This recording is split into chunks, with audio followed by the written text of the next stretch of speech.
বলতেছি আগে এরকম প্রচলিত খেলা ছিল না আমাদের এখানে। তবে আমরা নৌকা বাঁধার পর থেকে আমরা খেলাটা স্টার্ট করেছি। তবে আমরা বলতে চাই যে সাতপাড়ায় যেন প্রতি বছর এরকম খেলা হয় এবং বাইরে থেকেও যেন নৌকা আসে এবং জনগণ যেন এখানে ভরপুর হয়। খেলায় আসা প্রত্যাশা নিয়ে আমরা জনগণকে সাধুবাদ জানাচ্ছি এবং প্রতি বছরে তারা যেন খেলা দেখার জন্য আসে।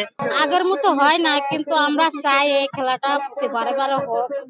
মনে করেন যে এই খেলাটা মনে করেন বাংলার ঐতিহ্য। মনে করেন যে এই খেলাটা আমরা বছর বছরে হয়, মানে বন্যা উঠলে হয়, কিন্তু এই খেলাটা দেখতে অনেক ভালো লাগে। মানে সবারই এটা মানে প্রাচীন কালের থেকেই আসতেছে এই খেলাটা। মানে এই খেলাটা দেখতে অনেক ভালো লাগে, মানুষজন সবার একটা আনন্দ, মানে সবারই একটু আনন্দ লাগে, বোঝেন নাই? এই খেলাটা আমাদের অনেক ভালো লাগে, কিন্তু আমরা নদী এলাকার অঞ্চলের লোক তো আমরা এই খেলাটা আমরা দেখতে অনেক ভালোবাসি। তারপরে মনে করেন যে এই খেলাটা সবারই পছন্দ, মানে ছোট বড় সকলেরই পছন্দ। আমার খেলা দেখতে আসে অনেক মজা লাগছে।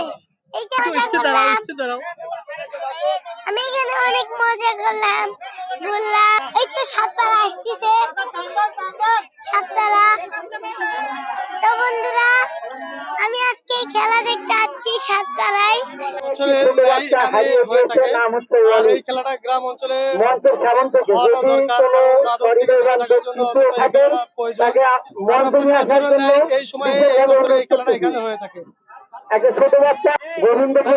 খেলার অনুভূতি হচ্ছে এখানে হাজার হাজার মানুষের সমাগম হয়ে থাকে। দুই পাশের লোকজন এখানে আসে, নদীর ওই পাশের লোকজন এবং আমাদের ঘোড়াঘাটের লোকজন।